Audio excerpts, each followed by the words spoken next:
Todos e todas. A gente vai continuar nosso minicurso sobre a formação do pensamento evangélico, o pensamento protestante brasileiro. E hoje, especialmente, eu vou sublinhar algumas marcas desse pensamento, algumas coisas o professor Novaes já falou nos dois últimos encontros, quando ele colocou a base, né, para a gente, a base histórica, como nós chegamos até aqui. Mas o objetivo agora é simplesmente sublinhar essas marcas e também mostrar para vocês assim alguns fenômenos que acontecem hoje que têm a ver com essas marcas que estão lá atrás. Por que parte dos evangélicos, ou pelo menos a liderança mais evidente, por que essa liderança ela age do jeito que ela age? Muito do que é feito a partir dessa caminhada das marcas que tem aqui, né? Então, essa parte da avisada, o Novaes falou na semana passada, né? Tem um autor chamado Cantwell Smith que ele fala sobre a vantagem de ser um insider dentro do estudo da religião. O insider não é muito bom em qualquer tipo de estudo, mas na religião é importante porque ele consegue perceber algumas nuances que um outsider não consegue notar, né? Só para vocês terem uma ideia, uma das primeiras capas, manchete do Jornal Batista, após o golpe da ditadura militar, vinha assim a manchete: Revolução em Marcha. E aí tinha assim, CNE, que era uma campanha nacional de evangelização. Então, assim, o termo revolução não é um termo que os batistas gostem muito de usar, até por causa da variedade interpretativa que ele evoca, né? Mas o fato de colocar revolução em marcha tinha a ver com o golpe militar que tinha acabado de ser dado. Então, era como se os batistas estivessem mandando um sinal, um recado para fora de uma coisa que, olha, está tudo certo aqui dentro, está tudo em paz aqui dentro. Mas só quem percebe isso é um insider, que sabe que os batistas não são acostumados com essa terminologia, que as campanhas de evangelização nunca foram lidas como um processo revolucionário, muito pelo contrário, tá? Então, vamos lá para essas marcas, né? Então, a primeira delas, como o Novaes já citou, é o anticatolicismo, especialmente pelo protestantismo de missão. E isso por causa de quê? Primeiro que a Igreja Católica, por ter sido uma igreja oficial do Estado, né, brasileiro durante um período, ela era tida como uma igreja ou uma instituição que não era afeita à liberdade religiosa. Então, há vários casos, o Novaes falou que das polêmicas, como estratégia de evangelização protestante no século XIX, século XX, mas há vários casos assim, de agressão, de pedradas, né? Aquele livro que eu mostrei para vocês na semana passada, do professor Lindon, ele cita vários casos desses, né? De incitamento ao levante popular em relação à pregação protestante, lá no interior do Maranhão, especialmente na cidade de Caxias. Então, isso aconteceu em várias partes do país, e isso foi tido como uma ameaça à questão da liberdade religiosa. E, logicamente, que se você vir para um país que ele é católico, ou seja, cristão, e você vem fazer missão aqui, você tem que dizer que esse grupo não é cristão. Porque se ele é cristão, você não prega, não evangeliza esse grupo. Então, a estratégia é uma estratégia de mercado também, né? Para poder dizer que esse grupo que estava lá, os católicos estavam aqui, os católicos, eles precisavam ser convertidos também, e o Novaes bem assinalou isso aqui.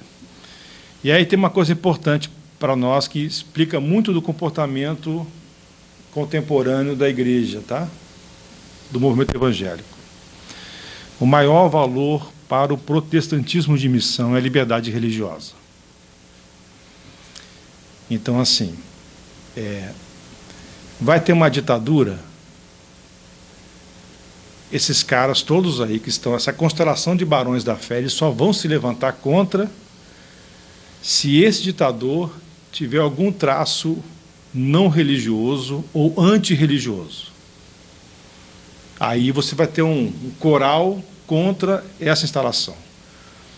Mas se vai ter uma ditadura, ou uma ameaça de ditadura, com um cara que vai dizer assim, pode funcionar a igreja, então, para essa turma, não tem problema nenhum.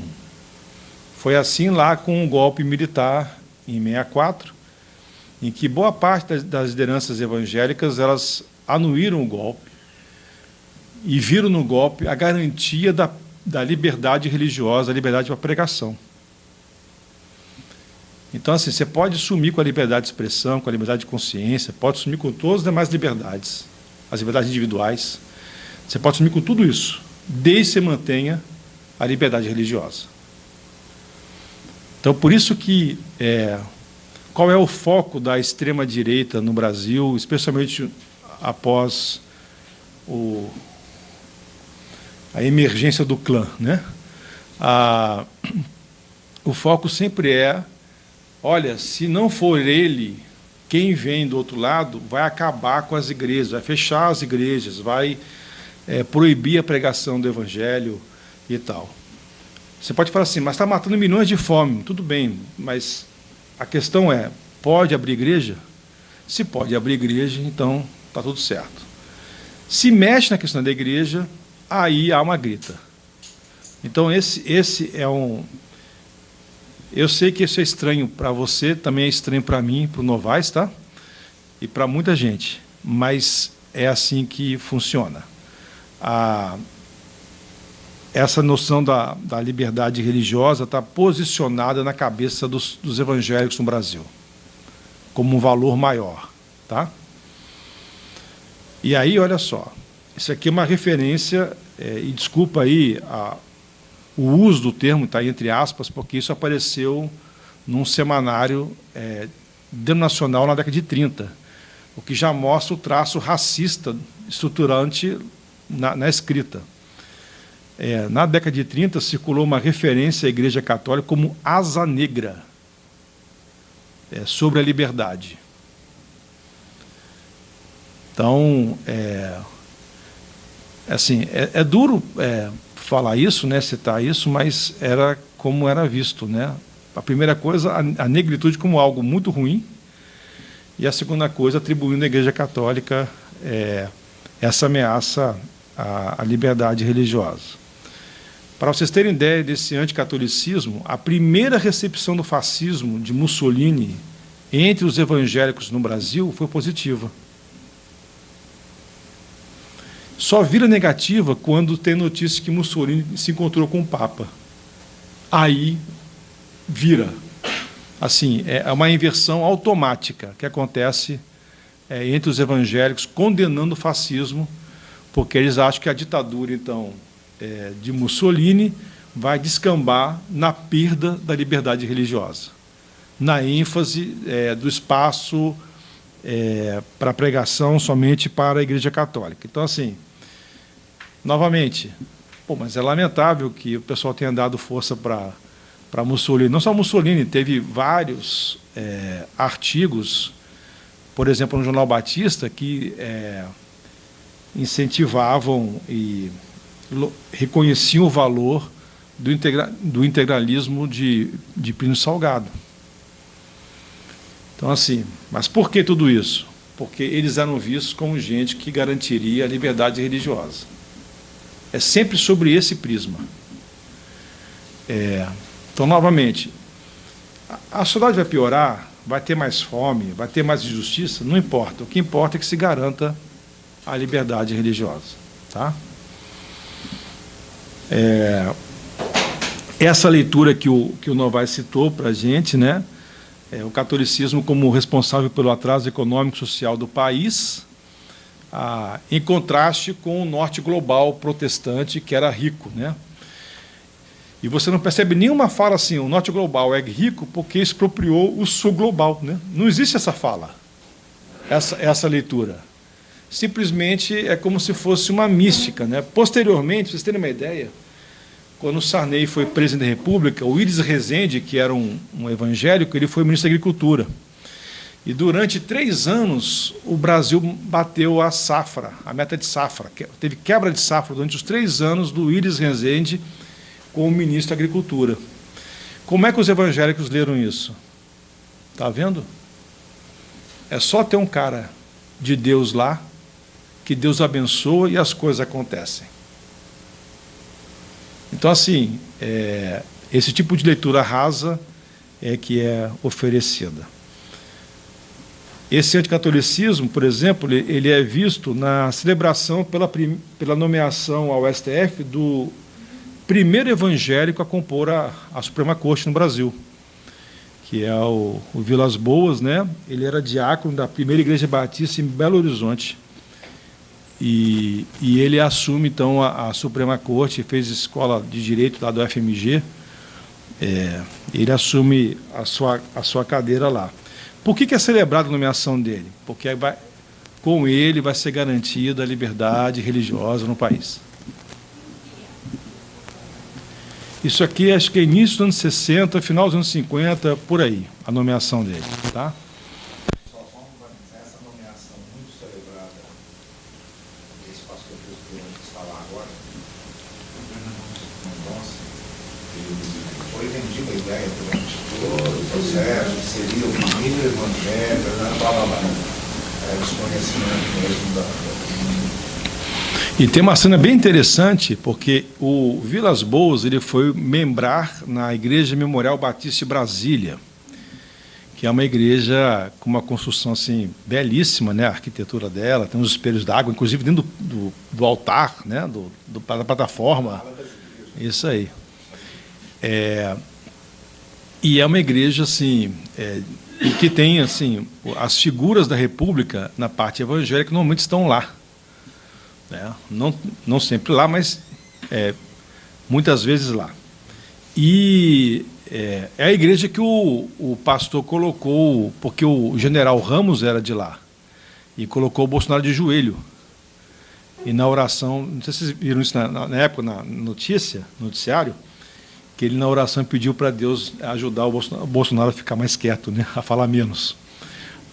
Teve isso na oração do pastor da igreja. Não consegue.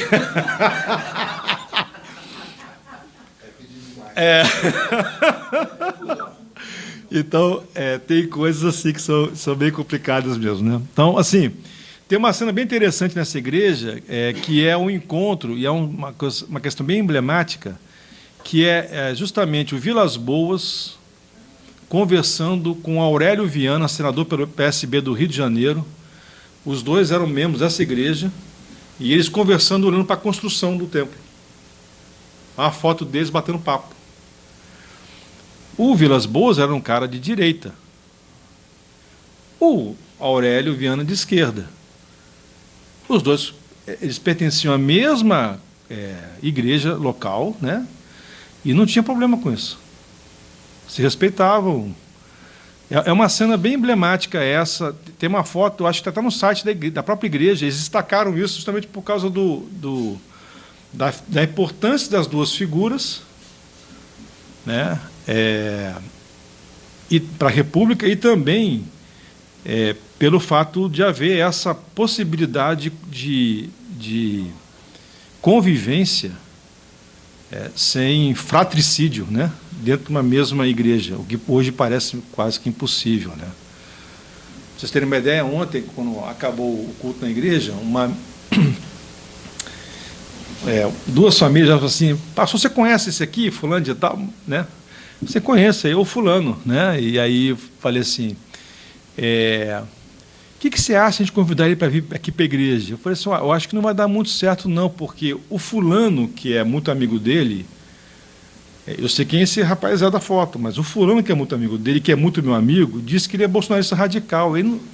Normalmente um bolsonarista radical não consegue ficar aqui. Já de cara ele fala assim, mas o pastor é petista, então não posso ficar aqui. Esse cara nem crente nem cristão ele é. Então, assim, eu acho que não vai dar muito certo, não, mas a igreja continua sendo para todos e todas. E aqui a gente não faz proselitismo partidário. Uma coisa é a rede social de cada um. Lá, cada um faz o que acha melhor, mas na igreja não. Então, assim, se vocês terem uma ideia, assim, hoje isso é uma coisa praticamente impossível de se pensar, né? A não ser que o pastor seja um petista não declarado. Aí as pessoas podem dizer assim, estou sentindo o cheiro de Lula nessa igreja, mas enquanto o pastor não é declarado, então as pessoas se sentem à vontade para estar lá, nessa comunidade, né? Em 30, inicia-se assim, fortalece a crendice que o Brasil será outro país quando for evangélico, justamente para contrapor a questão católica, tá? A realidade social, qual é a culpa? É da idolatria católica. O Brasil não vai para frente por causa de quê? Por causa do catolicismo. Mas agora as condições estão dadas para a gente crescer. Mas por que não cresce? Por causa do catolicismo. Então, tudo é culpa da Igreja Católica. Essa é a leitura rasa que é feita e que não contempla a realidade, muito menos a história. Há algum documento ao vivo? Parte desses comentários aqui que eu estou fazendo saíram de um livro chamado A Palavra Marcada, que é fruto da dissertação de mestrado do professor Israel Belo de Azevedo. É o Israel 1, tá, professor? O Israel 2 é uma outra coisa hoje, tá? Mas o Israel 1. O Israel 2 batizou o 01.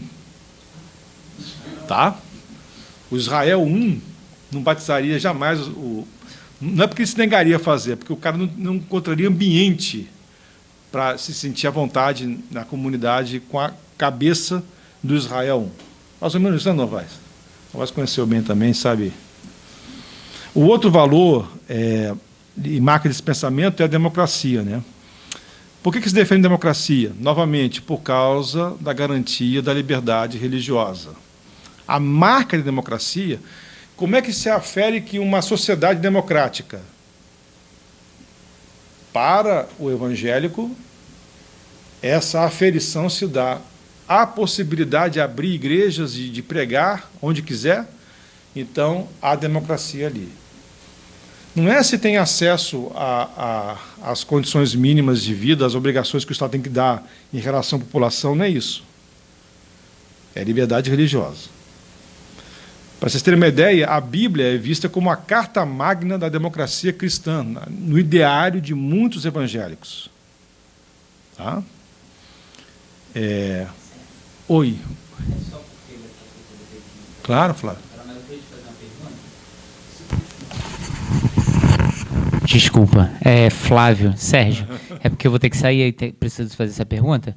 Você está dizendo que aí havia um discurso anticatolicismo. Porque eu estou bem interessado nesse ponto, porque eu acho que agora parece que, a partir do Bolsonaro, eu não sei se antes, a gente começou a andar mais junto com o catolicismo e passou a brigar mais com as religiões de matrizes africanas. Eu não sei se eu estou equivocado, mas parece que o Bolsonaro é católico, a mulher dele, a princípio, né, dita batista, evangélica. Há essa mudança mesmo em algum momento? É só porque eu não sei se... Eu acho que você vai dizer isso, mas eu não sei se eu vou conseguir estar aqui para pegar. Mas há essa mudança de característica? Você consegue identificar isso nos seus estudos? Então, assim, essa é uma excelente pergunta. Deixa eu falar duas coisas aqui. Embora o Bolsonaro nunca tenha tido, nunca escondeu o que ele sempre foi, né? Assim, o Bolsonaro sempre falou que ele é católico.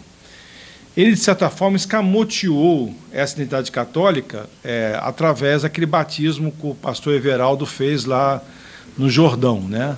Então, aquilo lá foi um ato de passagem, de sacralização do Bolsonaro. Ali inicia-se um ministério messiânico. Assim como Jesus iniciou o ministério no batismo, no Jordão, agora Bolsonaro inicia o ministério também rumo à presidência da República, né? Então, assim... Embora o João Batista não tivesse tanto problema com a lei quanto o pastor Everaldo. Exatamente, e também não fosse adepto à flatulência também, né? Mas vamos lá. A questão toda é que essa confusão de imagem foi usada para criar essa aproximação no imaginário evangélico, assim. Logicamente que as grandes lideranças sabem, né? A gente sabe que ele nunca foi evangélico e tudo mais. Mas no imaginário evangélico, essa ideia do batismo dele no Jordão foi explorada ao máximo para dizer que ele agora era o evangélico, e como sendo evangélico, vai ser o primeiro evangélico a ser o presidente da República do país. Assim. Novamente, os luteranos, para o protestantismo de missão, deixa eu fazer um parênteses aqui, quando os batistas, presbiterianos vão evangelizar o sul do país, eles vão pregar para luterano também, porque luterano não é convertido, não. Então, assim, esse radicalismo está lá, tá, professor? Presente. E parte desse radicalismo está numa ideia de que, como o luterano bebe uma cervejinha após o culto, então esse cara não tem nada a ver com o evangelho de Jesus. Que está dando uma outra marca que a gente vai falar aqui, que é o puritanismo. Tá? Então, a leitura de Geisel como um presidente evangélico, ela não é tida como uma leitura apropriada por essa massa evangélica. Além do que, parece que Geisel, segundo o Paul Freston fala na tese dele, o Geisel não era um cara de muita prática religiosa, assim, era um luterano clássico, né? Não é um luterano de carteirinha, batizar luterano, de vez em quando ele aparecia na igreja. Então, essa leitura desse movimento um pouco mais descolado da igreja local, da frequência aos rituais e tudo mais, religiosos, faz com que a pessoa seja lida como um não cristão ou como um cristão apóstata, o que é pior. Né? Então, acho que a primeira coisa que precisa colocar é isso. A segunda coisa, assim, parte dessa junção, na minha visão, Flávio, se dá entre o integrismo católico e o fundamentalismo evangélico. Tá? Então, assim, são duas formas de fundamentalismo, né? Uma católica e outra evangélica, e essas formas é que se encontram, porque a ideologia é a mesma. Né? E essa ideologia consegue amalgamar esses dois grupos que cresceram no Brasil em antagonismo, mas agora estão em prol de um objetivo comum. E eu acho que a questão maior nem é as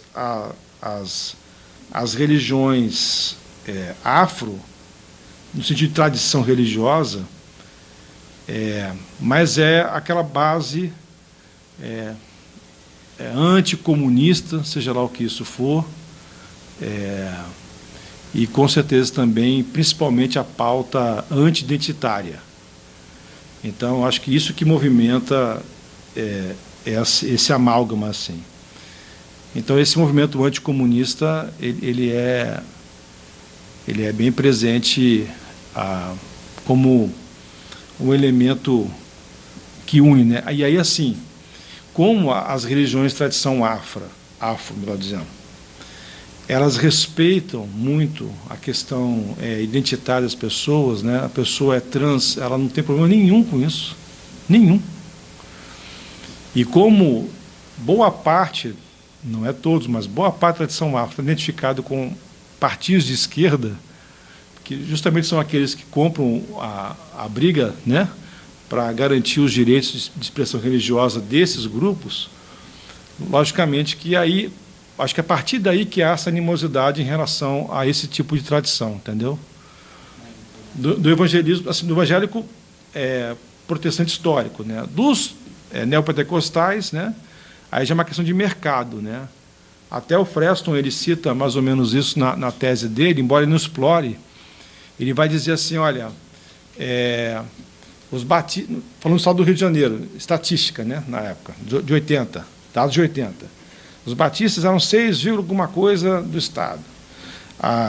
Os neopentecostais eram 0,45 do Estado. Os tradicionais afro eram 1,68, 1,70 do Estado.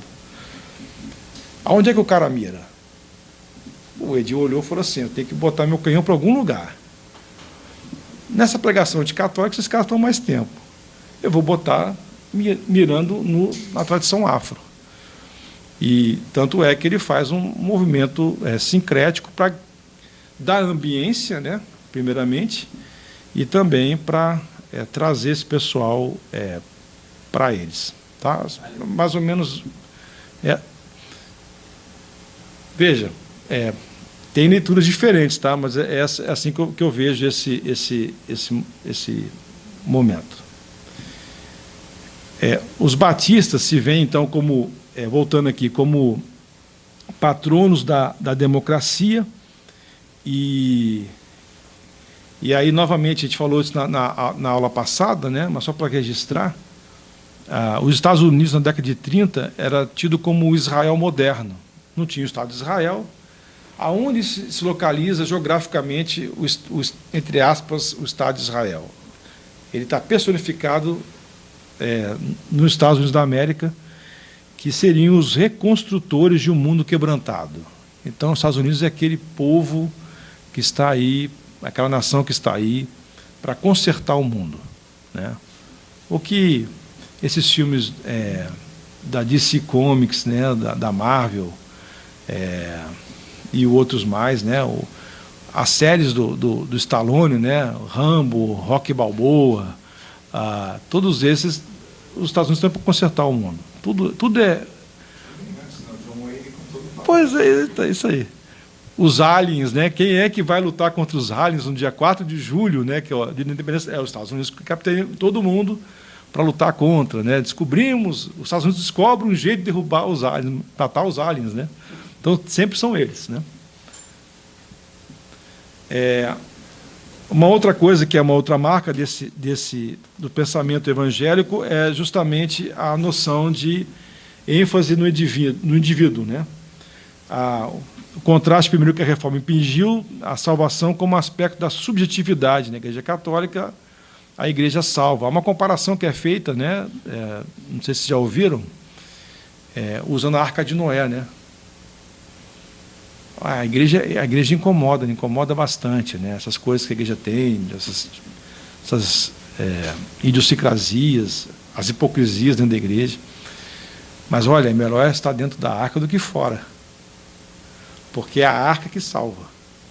Então, é a estrutura que salva, não é outra coisa. Então, a igreja ela é tida como essa figura tipológica da arca de Noé. A reforma, ela simplesmente implode com essa ideia, embora tenha muitos pastores hoje usando essa expressão da Arca de Noé para falar das igrejas evangélicas, né? Eu já vi, inclusive, um que foi presidente da Convenção Batista Brasileira, estava lá ouvindo ele falar, e ele disse, a gente só aguenta o mau cheiro aqui dentro porque há a morte lá fora. Está falando qual figura que ele está usando? A figura da Arca de Noé. Esse cara é o cara que fez uma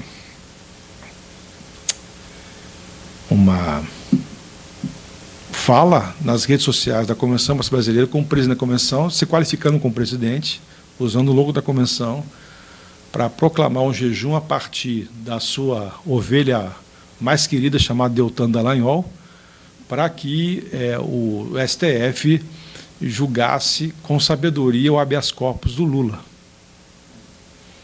A sabedoria, vocês sabem o que quer dizer, né?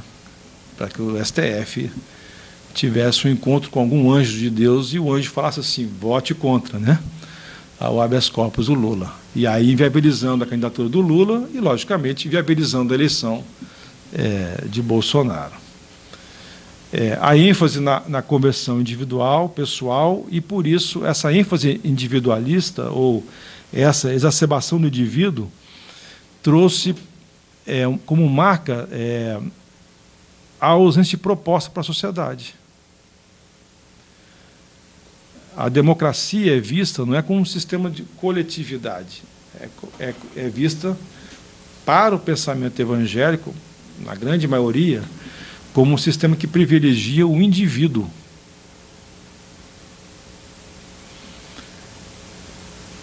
E como é que viria a melhora social? A melhora social só viria através do sucesso do esforço evangelístico. Ora, se todo mundo fosse convertido a Jesus, se todo mundo fosse da igreja, o mundo seria melhor. Bom, os evangélicos crescem e o Brasil piora, para mostrar que essa tese não tem nenhum fundo de verdade, né? Então, essa é a noção, que é uma noção, assim, entre aspas, ingênua, escapista, mas é a noção que muitos têm de entender que a melhora de um país vem automaticamente do aumento dos crentes. Aqui um ponto, né, se vocês acompanham bem as colunas do professor João César lá no ICL, né, aqui é um ponto de inflexão em relação à teologia do domínio, né? Porque a teologia do domínio, ela quer que haja a maioria, então assim, um sucesso evangelístico, mas não é porque esse sucesso vai redundar automaticamente numa harmonização, a regra de ouro de Jesus, faça aos outros o que você quer que eles façam a você, está lá em Mateus 7,12. Não é essa a noção que está sendo colocada aqui. Na teologia do domínio, você tem a maioria para poder tomar conta do Estado e impor aquilo que você acha que deve ser imposto como a sua moral religiosa para todas as pessoas indistintamente, para os que são daquela religião e para aqueles que não são. Aliás, esse tipo de teologia do domínio ela é exercida especialmente para aqueles que não são. É para forçar os outros a estarem debaixo do mesmo diapasão. Mas amanhã a gente vai falar um pouquinho mais sobre isso, só dando aqui uma pequena entrada da diferença desse movimento clássico lá atrás, que assim, que é um aspecto apoliticista, né? Assim, nós não entramos na questão partidária política, assim, em tese, né? Mas a gente dá a contribuição social pela conversão dos outros. E a partir do momento que todo mundo for convertido, quanto mais convertido, melhor vai ser a sociedade.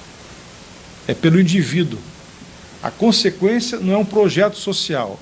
A consequência dessa conversão é uma melhoria social. Nas relações, na justiça social, tudo isso seria uma consequência dessa consciência cristã. E, novamente, a diferença para a teologia do domínio é que, na teologia do domínio, o sucesso evangelístico é para se forçar a tomada do poder para impingir a coletividade, a observância de um conjunto de regras, de normas, de ritos que esse grupo religioso acha que tem que acontecer e fazer.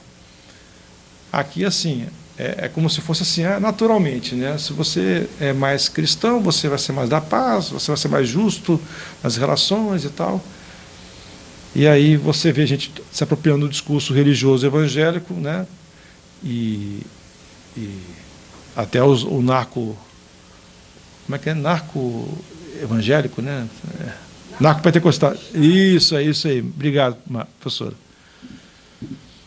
Um exemplo dessa ênfase no indivíduo, né? Na Segunda Grande Guerra, a preocupação era primeiro com o destino dos crentes na área de conflito, depois com o resto do mundo.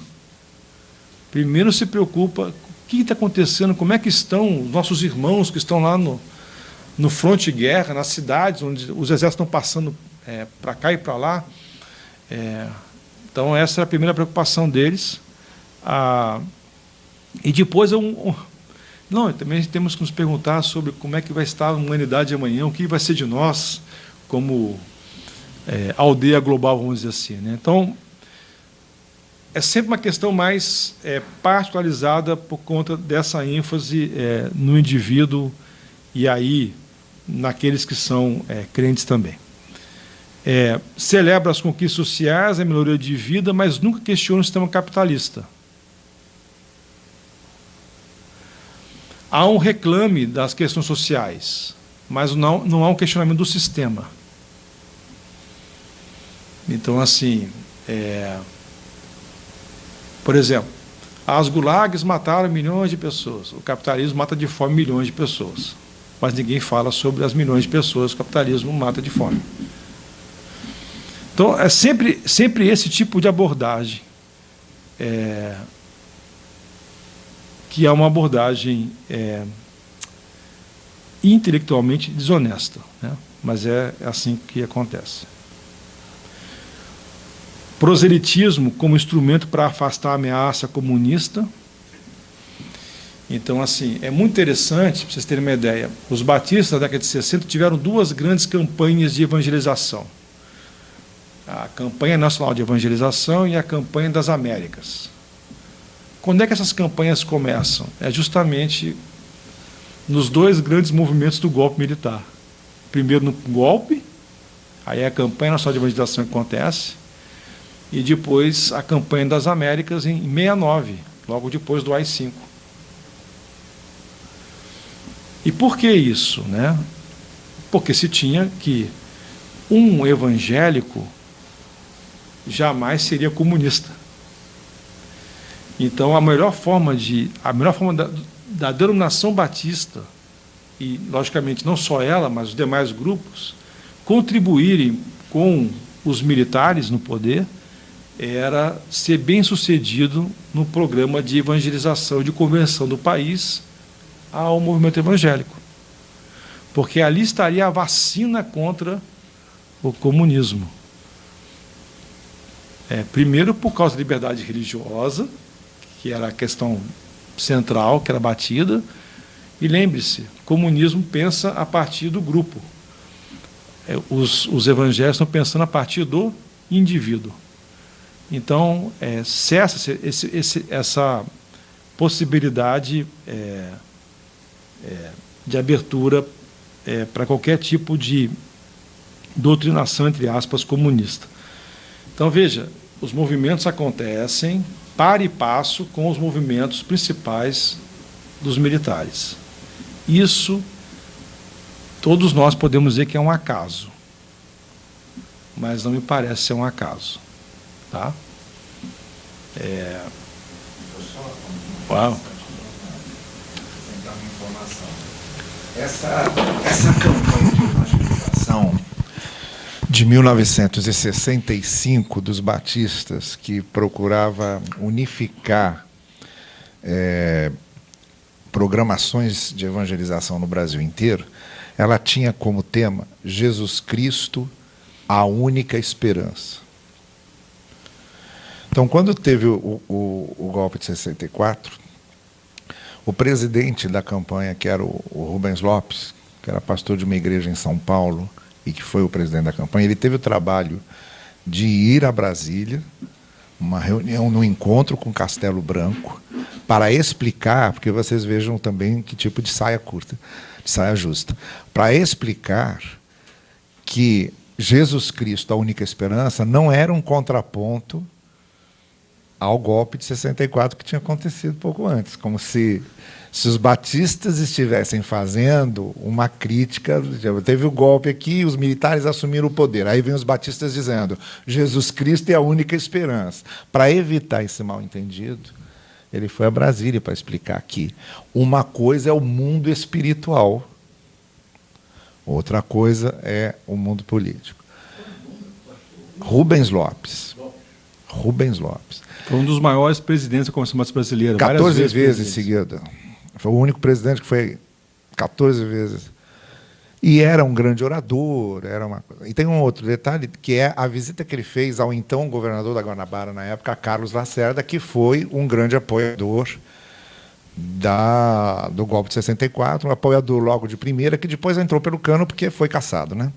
Mas nessa época ainda de 65, temos o discurso do Rubens Lopes gravado e a resposta que o Carlos Lacerda dá. E o Carlos Lacerda, na resposta dele, ele diz: as pessoas andam muito preocupadas aí com reforma agrária, quando o que nós precisamos é a reforma do ser humano. Isso numa resposta dada para o Rubens Lopes, para deixar bem claro de novo que uma coisa era a questão política, outra coisa era a preocupação com a alma das pessoas. Na igreja do Rubens Lopes, né, é a igreja que era frequentada pelo general Humberto de Mello e também pelo general Edinardo. O Edinardo está envolvido, acho que no caso do Herzog, não é isso? Que até o Geisel exonera ele. Mas os dois generais dominicalmente frequentavam a igreja. Eu não sei se o Edinardo era membro, o Humberto não, mas a esposa do Humberto era membro da igreja. E aí há um caso, né, o Geneton, se você acessar lá aquele material do Geneton, na Globo News, ele faz uma entrevista com um cara que ele era conhecido como Ari, era entre aspas, né, muitas aspas, um guerrilheiro. E na entrevista ele conta que um dia estava no aparelho, né, e um deles saiu comprar pão na padaria no domingo, e quando ele olha, ele vê um carrão e batedores parando na porta dessa igreja. E aí, quando ele olha, ele vê o general Humberto de Mello, que era o comandante da divisão do Exército em São Paulo, né? Acho que é 2º ou 3º Exército, a nomenclatura, saindo do carro com a esposa. Aí ele volta correndo, aí fala com os demais, aí os caras, no domingo seguinte, vão lá de novo para ver se é isso mesmo, se foi uma ocasião só ou se estava acontecendo direto. Viram lá, montaram um esquema para sequestrar o Humberto de Mello. E aí, no domingo lá, o general chega para ir para a igreja com a esposa. Quando ele sai do carro, o pessoal cerca ele. Aí os meganhas estavam ali dando segurança, cercam o pessoal. A turma da retaguarda do pessoal cerca os meganhas. E a turma da retaguarda dos meganhas cerca. Então, foi o cerco dentro do cerco, dentro do cerco, dentro do cerco. O Ari fala isso na entrevista. E ele diz assim, uma coisa bem interessante, ele falou assim, o general era sujeito homem. Porque ele olhou para a gente e falou assim, ninguém vai morrer aqui hoje. E aí todo mundo, o cerco se desfaz, o general entra no carro, vai embora com a esposa, a gente vai embora também, a gente foge, e não acontece nada, porque era para acontecer um derramamento de sangue na escadaria da igreja. Nesse dia aí, no domingo. Entrevista do Carlos Eugênio Paes, que era o tenente. O último capitão da Aliança Ação Libertadora Nacional, o único que nunca foi preso. É uma figura excepcional. Olha aí. É impressionante a história. Isso aí. Via de regra, né, a postura do movimento evangélico no Brasil é uma postura... Tem um livro chamado Cristo e Cultura, do Richard Niebuhr, que é um teólogo famoso. Essa é uma leitura que devia ser obrigatória nos cursos de teologia, mas praticamente não se cita mais esse autor. Cristo e Cultura. Não, é esgotado e proscrito, né? E ele praticamente ele sugere umas tipologias da relação da igreja com a cultura ao longo do tempo. E aí ele fala assim, Cristo na cultura, Cristo contra a cultura, Cristo em paradoxo. A ideia não é Cristo em si, mas é a igreja, né? Assim, então, aqui no Brasil, o que graçou e graça é o modelo dicotômico, né? Cristo contra a cultura. Nós estamos sempre num diapasão contrário do mundo, em guerra com o mundo aí fora. Por isso que a igreja se torna uma igreja de trincheira, vamos dizer assim, né? Parece sempre ameaçada, com medo, dando tiro no que aparentemente ameaça, e por isso que ela tem uma facilidade para entrar nessas propostas de guerra cultural. Ela já está contra o que está aí. Veja, esse é só um dos modelos ao longo da história. Nem é o melhor, né? O Niebuhr coloca isso lá no livro dele. Mas esse modelo que ganha corpo, especialmente pela herança avivalista, né? O avivalismo, para ele ser bem-sucedido, ele tem que demonizar o mundo e santificar a experiência de fé cristã. Então, essa questão, assim, por exemplo, você perguntar assim, fulano, você ouve, uma pessoa de igreja, você ouve Roupa Nova? Não. Música do mundo. Não, nem Sepultura, né? Não, você não precisa ir para uma coisa mais radical, não. Pode ir uma coisa assim, Chico Buarque, não, isso é coisa do mundo. Volta e meia nesses encontros mais avivalistas, né? Você tem assim campanhas, ensejos, né? Para que as pessoas joguem fora, a juventude jogue fora, na época, os CDs. Então você tinha assim, a pessoa, o adolescente estava lá, estava com 50 CDs, aquilo era uma fortuna, né? Naquela época. E aí saía do retiro, queimava, jogava no lixo. Eu falava, dá para mim que eu aproveito, né? Eu faço uma reserva, guardo, se arrepender, eu te devolvo, né? Não, mas se não serve para mim, não serve para você, então joga fora. Lá atrás.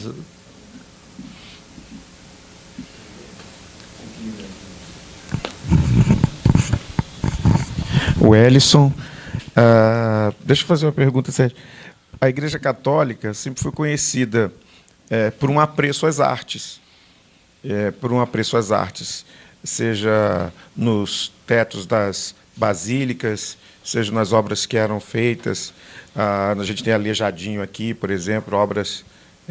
Você acha que essa contracultura evangélica protestante é uma resposta ao catolicismo também?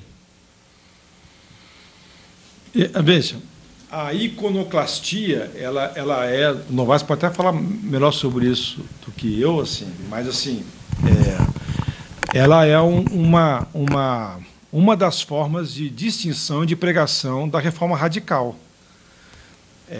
que queria romper de vez com qualquer traço da Igreja Católica e da Igreja Anglicana também. A iconoclastia é um dos aspectos do movimento puritano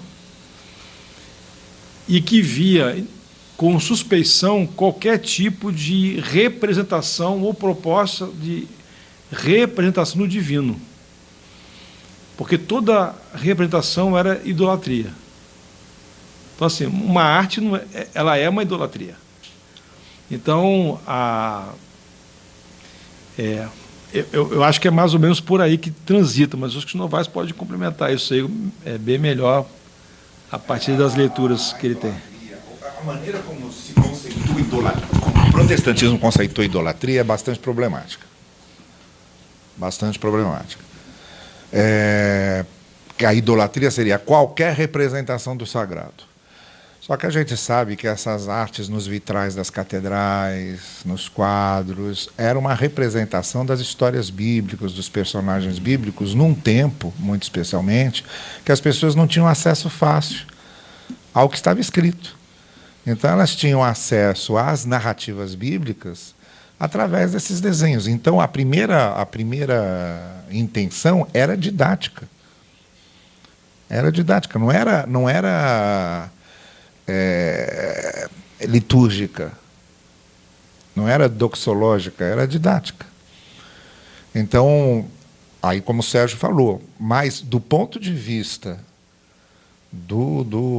da reforma radical, dos mais radicais, então, qualquer tipo de representação é entendido como idolatria, como uma ofensa a Deus. Então, há um radicalismo desse conceito de representação do divino. Então, não se entende como algo didático, se entende como algo doxológico, como algo litúrgico, cultual, e aí se condena tudo.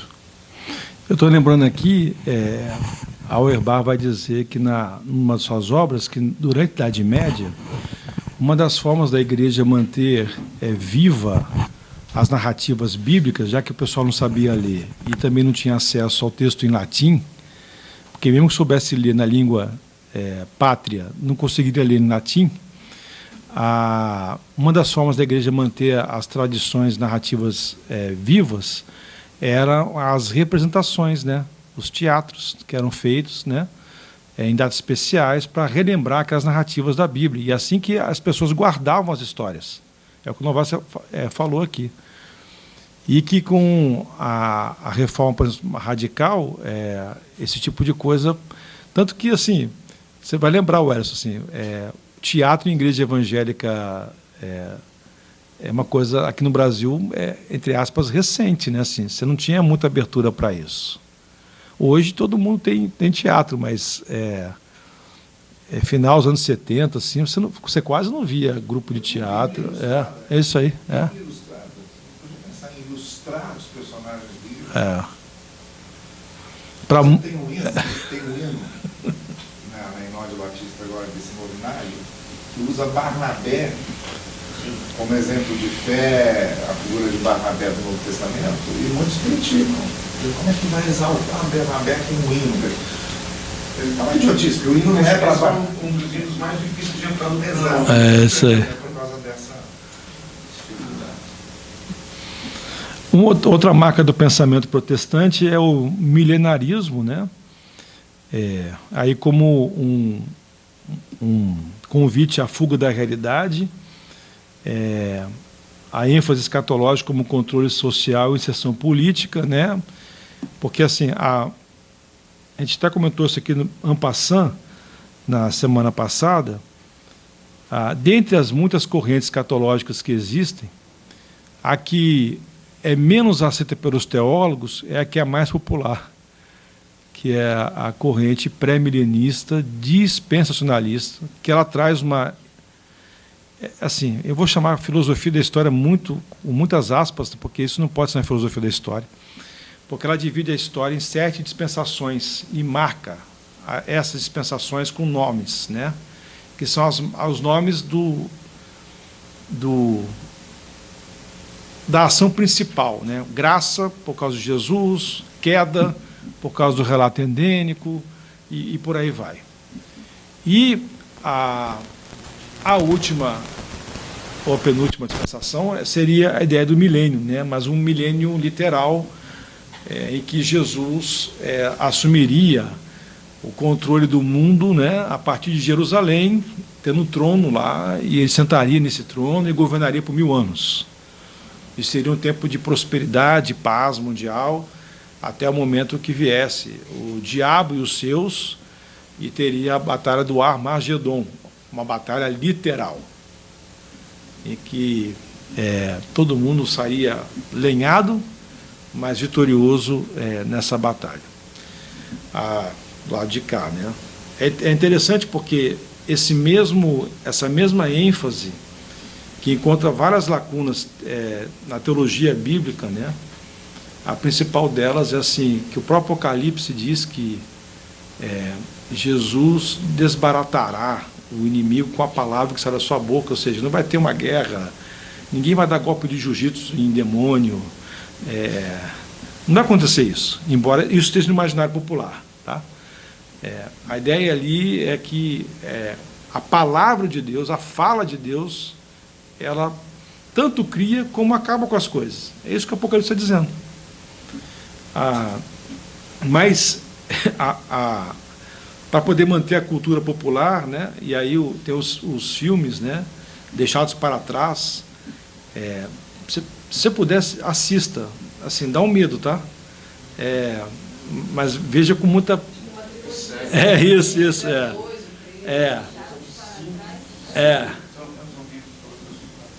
Foi em filme, tá disponível aí. Normalmente, quando o pastor tá muito devagar nos batismos, ele passa para os adolescentes da igreja, aí assim, ele passa esse filme, batismo seguinte tem 20 batismos para ser feito, entendeu? Assim, porque todos eles têm medo de ser deixados para trás. Assim, é uma conversão pelo pavor. Então, isso aí, essa mentalidade de deixados para trás é a que permeia a cabeça do mundo evangélico, tá? Isso que é importante. Então, assim, o que um dispensacionalista clássico ele defende, né? A política não é um meio de ação evangélica, né, das pessoas da parte de Deus, porque isso aí é uma coisa perdida. Mas, ao mesmo tempo, ele tem uma aspiração de um governo de Jesus. Então, assim, a corrente escatológica era só ofusca a aspiração política que é desse governo pleno e tal. O resultado é que é formada uma cultura evangélica à espera do Messias. Então, a transposição para qualquer tipo de messianato fake que possa aparecer no caminho é muito natural. Já há uma predisposição do evangélico em esperar o Messias. Nós estamos esperando para ter esse governo. Então, se alguém chega e fala assim, eis o Messias, não é eis o Cordeiro, não, eis o Messias. Se fala assim para as pessoas, automaticamente dá liga na cabeça delas. Esse, para mim, é um dos fatores que explica a adesão mais fácil dos evangélicos ao projeto vitorioso em 2018. Outra coisa para entender é que nessa visão escatológica, o Estado de Israel tem não só a Palestina como local geográfico tem importância na agenda escatológica, como Novaes bem falou na semana passada, mas o Estado de Israel ele tem um papel a cumprir, os judeus têm um papel a cumprir no final dos tempos, entendeu? Então, assim, os judeus, nessa visão escatológica, os judeus não são uma questão pretérita, eles cumpriram o papel. Não, eles são uma questão futura, eles têm algo a cumprir ainda nessa agenda escatológica. Por isso, a valorização do Estado de Israel e da Palestina. Porque os sinais, entre aspas, interpretados como sinais da vinda e da agenda, e da aceleração da agenda escatológica, tem a ver com a Palestina, com essa possibilidade de ter o governo de Jesus. Então, assim, o dia que derrubarem a mesquita que está lá e reconstruir o Templo de Jerusalém, para essa turma toda, olha só, é questão de poucos anos para Jesus voltar. Não, então, isso aí é desde sempre nessa. Então, há uma torcida para que isso aconteça, para que os judeus entrem lá e derrubem toda aquela mesquita da cúpula dourada, né? Derrubem aquilo lá de uma hora para outra. Não importa se o islâmico vai gostar ou não vai gostar, não importa nada disso, porque nós temos que cumprir a agenda escatológica. E aí, logicamente, que o Estado de Israel oficialmente faz uma aproximação com os barões da fé nesse processo de turismo religioso,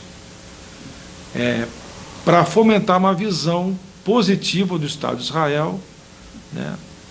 Assim como tem aqui na atuação aqui no Brasil, e não só aqui, aquela organização Stand With Us, que é alimentada por verba do Estado de Israel para fazer uma pregação sionista. Outro dia, uma professora da UFMG, da área de letras, no Instagram, ela veio me questionar, porque eu estava postando direto o massacre palestino, né? E ela veio me questionar. Não, você está com uma leitura parcial da história. Não, o hospital não foi bombardeado. Foi o Hamas que destruiu o hospital. Eu falei, não, querido, não foi isso. Não, porque o New York Times voltou atrás. Não, ele não voltou atrás. Aí eu disse para ela o que o New York Times disse. Aí ela falou assim, tem razão, ele não voltou atrás. Então, assim, e ela tem ligação com essa organização. Então, isso aí está aí acontecendo à nossa volta, né? Só deixa eu acrescentar. Claro. De novo, aqui a gente vê uma identidade de agenda. Assim como a gente tem uma identidade de agenda com o catolicismo fundamentalista, que é forte, a Opus Dei é uma representação extremamente forte dentro da Igreja Católica. Vamos lembrar que, ainda no papado de João Paulo II, aquele bispo francês foi excomungado porque se negava a rezar a missa que não fosse em latim. Desde o Vaticano II já não se fazia. E a Opus Dei ela tem uma força muito grande entre jovens católicos. jovens católicos. Então você tem aquele casamento de agenda conservador, a Santíssima Trindade, contra a descriminalização do aborto, contra a descriminalização da droga, contra direitos de cidadão dos LGBTQIA+. Então essa é uma agenda igual. Temos uma agenda igual aqui também com o judaísmo ortodoxo, o ultraconservadorismo judaico, porque arqueologicamente você não tem traço de comprovação, por exemplo, que existiu o Templo de Jerusalém. Nunca a arqueologia descobriu nada a respeito do Templo de Jerusalém. O que você tem lá, aquele muro lá que tem lá, não é o Templo de Jerusalém. Aquele é o Templo de Herodes, construído, tem aquele muro lá. E os judeus ortodoxos têm lá um programa de escavação de arqueologia em busca de alguma comprovação da existência histórica do Templo de Salomão, que até hoje nada foi encontrado. Mas se você vai fazer turismo lá, você tem ali mesmo, perto do muro, tem a entrada, quem não tem claustrofobia, obviamente, tem a entrada para você ver as pesquisas que estão sendo feitas, as escavações financiadas pelo judaísmo ortodoxo, para se encontrar algum traço. Por quê? Tem essa expectativa de que o Templo de Salomão vai ser redescoberto, vai ser reconstruído e tal.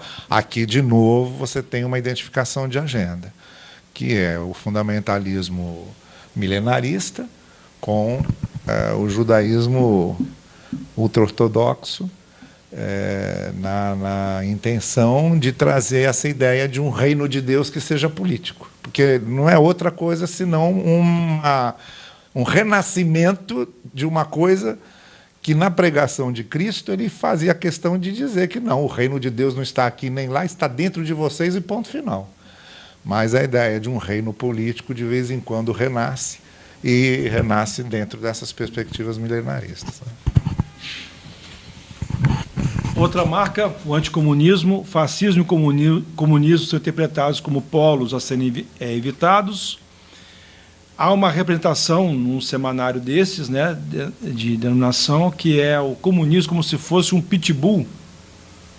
Eles pegam um desenho de um cachorro feroz, né, com um enforcador daqueles bem radical. Então esse é o comunismo, que quer devorar as famílias, né? Então, desde sempre foi colocado essa ideia de que o comunismo ele tem uma predileção por carne protestante e pelas famílias evangélicas. Essa é a questão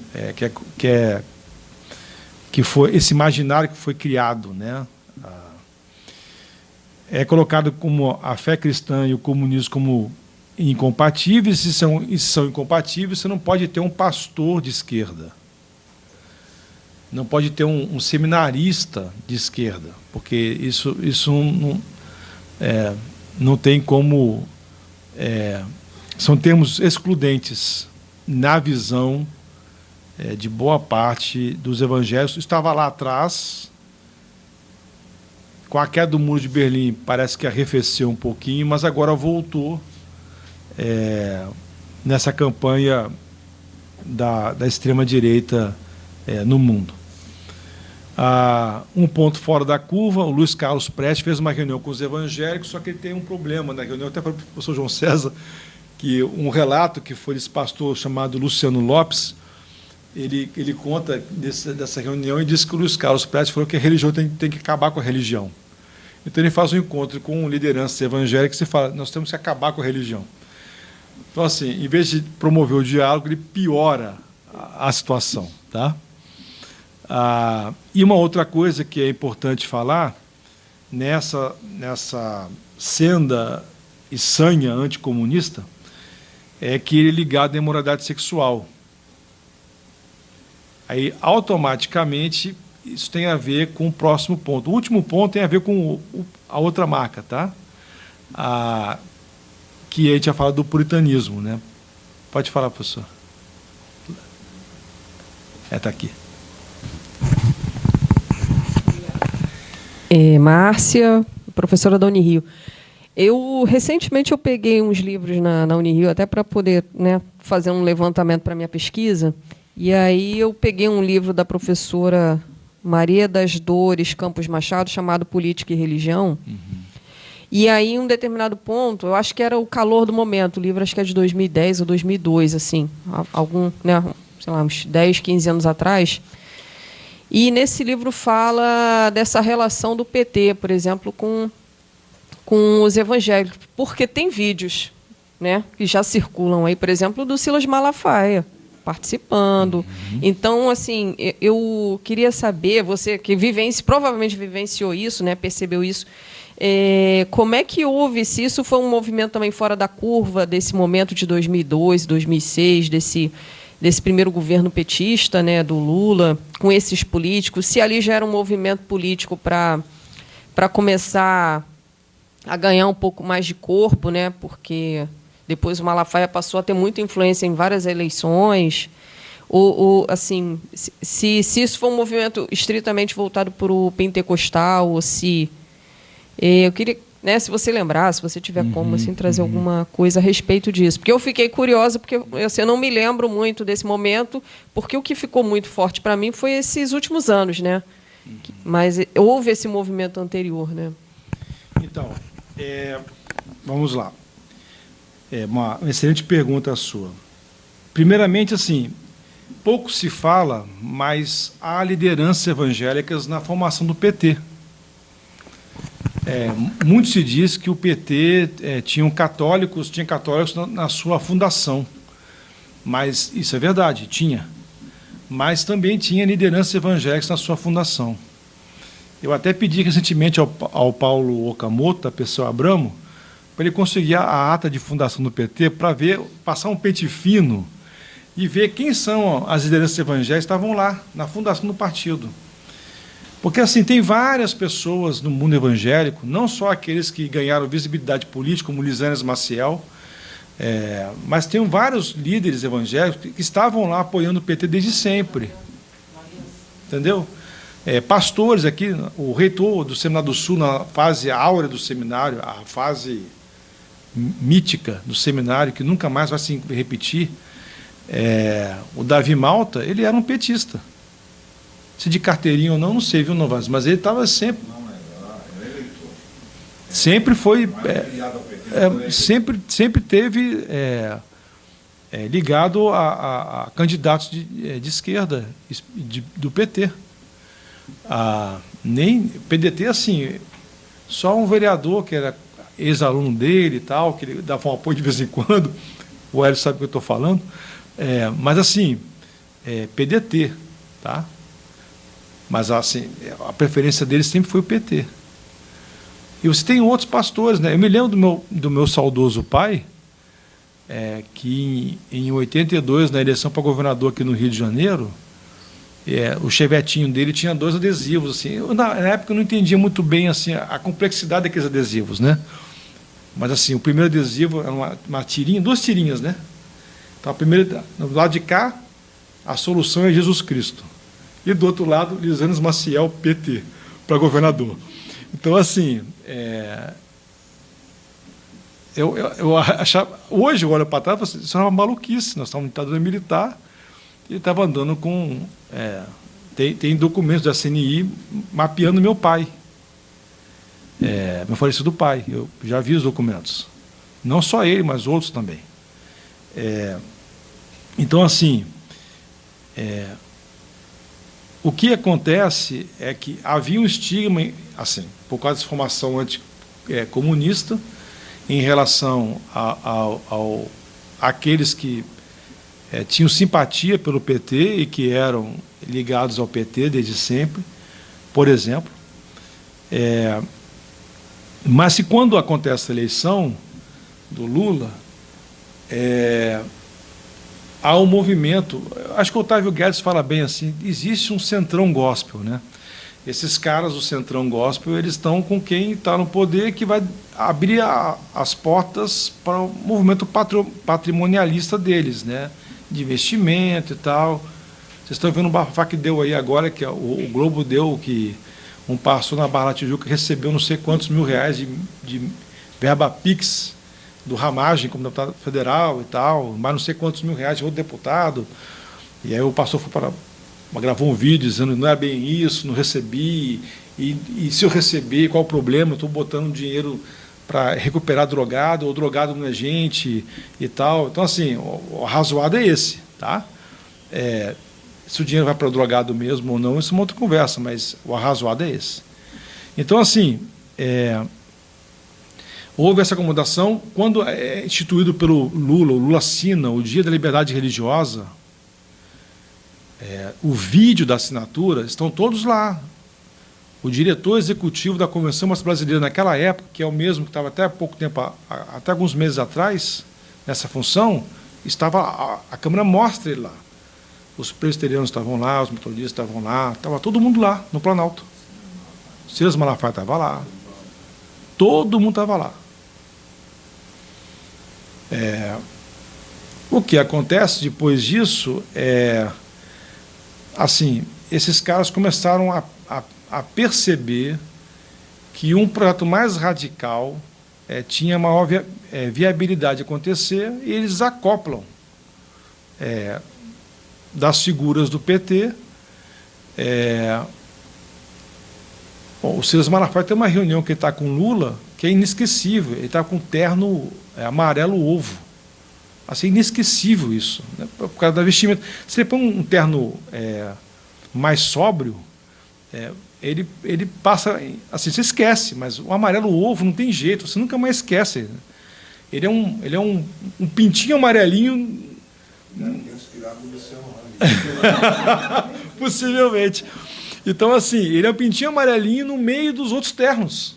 Assim, é destoante. E aí não tem como você esquecer disso, dessa cena, né? No encontro com Lula. Quando Lula era presidente ainda. Então, em algum momento houve essa passagem.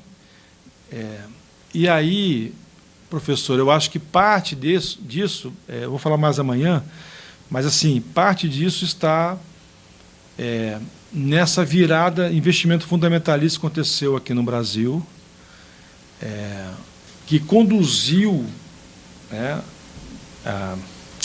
essa relação para uma outra dimensão, em que se passou a apoiar esse pensamento de extrema-direita e, logicamente, em contraposição com o pensamento de esquerda, né? Ou mais de esquerda, porque o PT nem é de esquerda. O Lula é o Lula rosa, né? Não é o Lula vermelho. Será que não foi rápido, né? Será que talvez o PT de antigamente não era vinculado ao comunismo, e sim aos trabalhadores mesmo, e depois é que jogaram essa festa de comunista? Então, assim, eu acho que dentre os grupos lá do PT tem uns trotskistas e tudo mais, né? Então, assim, o PT ele é uma democracia, na minha percepção, assim, bem interessante, porque o grupo moderado ele sempre manda, né? Mas os outros grupos estão lá dentro, né? Então é uma democracia interessante a forma de manutenção do próprio partido. Mas, assim, eu tenho uma estranheza, porque, assim, o PT do primeiro governo Lula está mais próximo do Lula raivoso da campanha de 89. Mas esse PT do primeiro governo Lula foi o PT para onde os evangélicos se aproximaram. Historicamente é o mais próximo naquele momento, aonde você não tinha muita garantia se aquele Lula raivoso iria se estabelecer ou não, ou se seria o Lulinha Paz e Amor, que foi o mote adotado para poder ganhar a eleição, para tirar aquela esteira de medo que foi plantada, porque esse cara vai acabar com tudo, ele quer destruir tudo e tal. Então, assim, eu tendo a achar que isso tem muito mais a ver com uma cultura e um resultado de investimento de extrema-direita, tanto no meio evangélico como fora dele, que propiciou esse espaço, esse ambiente para que houvesse essa animosidade e essa rejeição a... Porque assim, o que se fala do Lula nas redes sociais não faz o menor sentido. O Lula vai acabar com as igrejas. Aí você vai historicamente falando, ele acabou com alguma igreja? Não. O Lula vai prender pastor. O Lula alguma vez prendeu pastor? Não. O Lula, nada que se fala tem lastro. É simplesmente uma campanha do pavor. Tem um meme, que é um meme que foi recorrente na campanha de 2022, que é o padre Kelmo exorcizando o Lula. Então, assim, isso não faz o menor sentido. O Lula nunca foi possesso, mas é vendido como um cara possesso. Então, assim, nada faz sentido em relação ao que se fala sobre o Lula, entendeu? Pode ter diferenças, tá, mas o que é falado, né, o que é propagado não tem sentido. Assim, não sei se conseguir, então vamos continuar. Então, assim, o que é importante para nós, para o próximo passo, é essa ideia, assim, que... então, assim, essas notícias que os pastores são pedófilos, que acontece direto aí, pastor que abusou de membro de igreja, toda hora todo dia aparece uma notícia de jornal, isso é tudo fake, tá? Porque quem é pedófilo e quem abusa das mulheres nas igrejas e tudo mais são os comunistas, não são os pastores, tá? Então, a ideia é essa, assim, tudo que é de ruim no campo da sexualidade humana vem do comunismo, tá? Pode falar, Fernanda.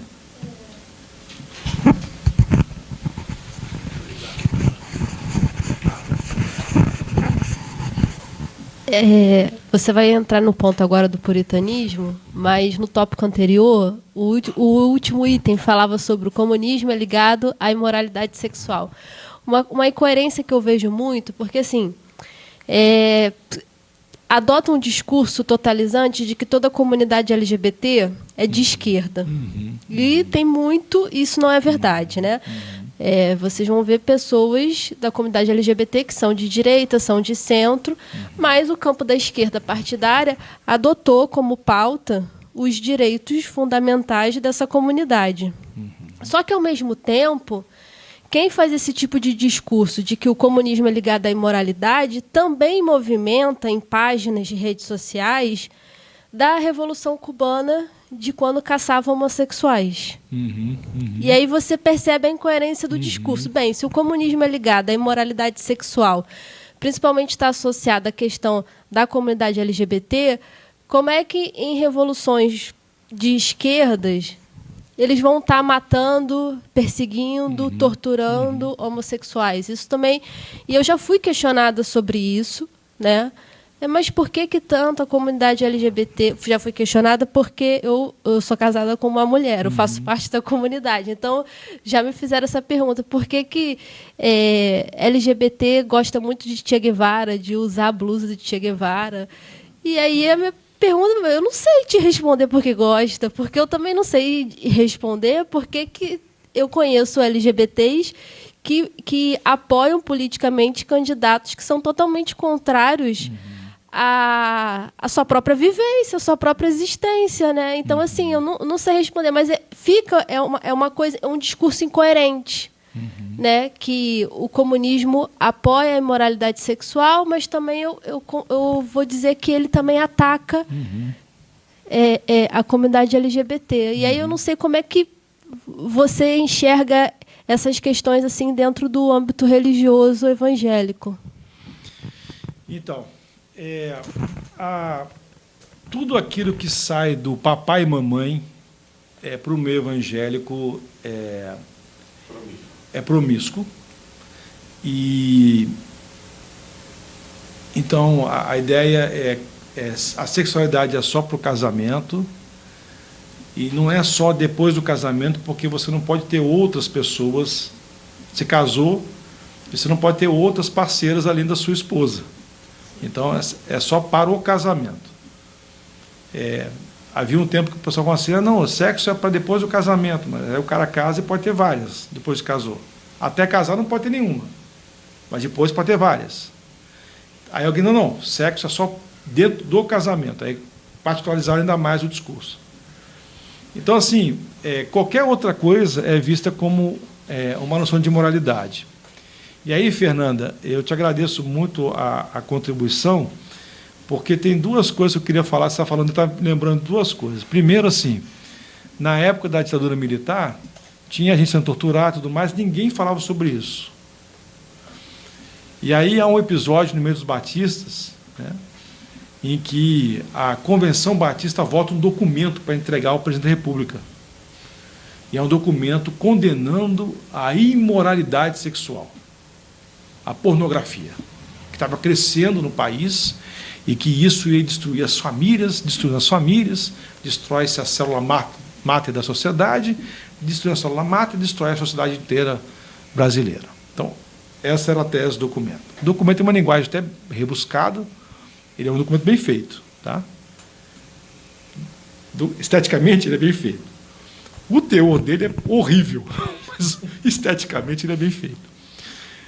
Esse documento, então, ele é entregue ao general Figueiredo. Só duas coisas assim. Primeiro, a negação da realidade é tão grande. A pornochanchada cresce na ditadura militar. Então, assim, como é que os militares estão combatendo a imoralidade sexual? Não estão combatendo nada. A segunda coisa, todo mundo sabe, ou se não sabe, deveria saber, que o general Figueiredo ele se encontrava com Rita Cadillac para tomar um uísque aqui na Lagoa, quando ele vinha ao Rio. O casamento dele é um casamento de fachada. Todo mundo sabe disso.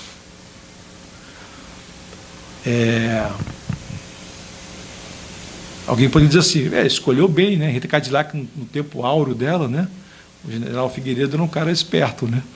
Mas seja como for, ele estava abusando da questão da moralidade que ele estava tão embrenhado em defender. Uma outra coisa que acontece, assim, essas incoerências, eu vou dizer para você assim, eu estava com um colega pastor, que é meu amigo pessoal, assim como o Novaes é meu pessoal, esse outro é amigo do Novaes também. E nós estávamos... nós fomos a um concílio para a ordenação de uma pastora, o que deveria ser uma coisa normal, é um feito histórico, porque era uma pastora negra numa igreja histórica da cidade do Rio de Janeiro. O que devia ser uma normalidade virou um fato histórico. E aí nós fomos nesse concílio. Esse pastor amigo já fez casamento de 2 meninas e foi execrado por isso. Tá? Inclusive, talvez ele apareça aqui no final. O Hélio é muito amigo dele também. Aí a gente foi nesse concílio, e o concílio foi um concílio assim, de uma teologia tão conservadora que eu tive vontade de levantar e sair. Eu estava ali para dar apoio, porque eu sabia que ela ia ser atacada por ser pastora e preta. Então, assim, eu queria que ela respondesse à vontade, com liberdade, aquilo que ela pensa. E eu fiquei assim, se ela pensa isso que ela está professando aí, respondendo, eu acho melhor eu não garantir o concílio dela. Porque não faz sentido, ela vai jogar contra. E chegou num certo momento que alguém perguntou, a examinadora era uma outra pastora. E chegou num certo momento que a examinadora pergunta para ela sobre a questão LGBTQI+PNA+. E ela fala assim que é radicalmente contra. E aí eu parei, eu pensei assim, eu falei assim, mas espera aí. E ela critica as teologias que tentam fazer uma inclusão. E aí eu falei assim, mas ela está sendo ordenada hoje, pastora, está passando pelo concílio por causa dessas teologias. Essas teologias que abriram um caminho para ela. E agora ela está falando, criticando as teologias assim. Não faz o menor sentido, Fernando. Entendeu? Então, essa parte como você bem colocou aí, da questão da perseguição comunista a pessoas do movimento LGBTQI, PN+, e tal, assim como boa parte dessas marcas do pensamento evangélico, assim, são contrassensuais, assim, paradoxais. Isso faz parte. Qualquer pessoa que tem um pouquinho mais de paciência e tutano vai saber ligar os pontos e dizer, isso aqui não tem coerência, não tem uma linha coerente, entendeu? Só para confundir. Exato. Mais ou menos isso. Tá? Puritanismo. As palavras-chave são pureza e corrupção. Essa ideia de corrupção para nós aqui é importante, porque você vai ver por que a Lava Jato ganha tanta adesão no meio evangélico, né?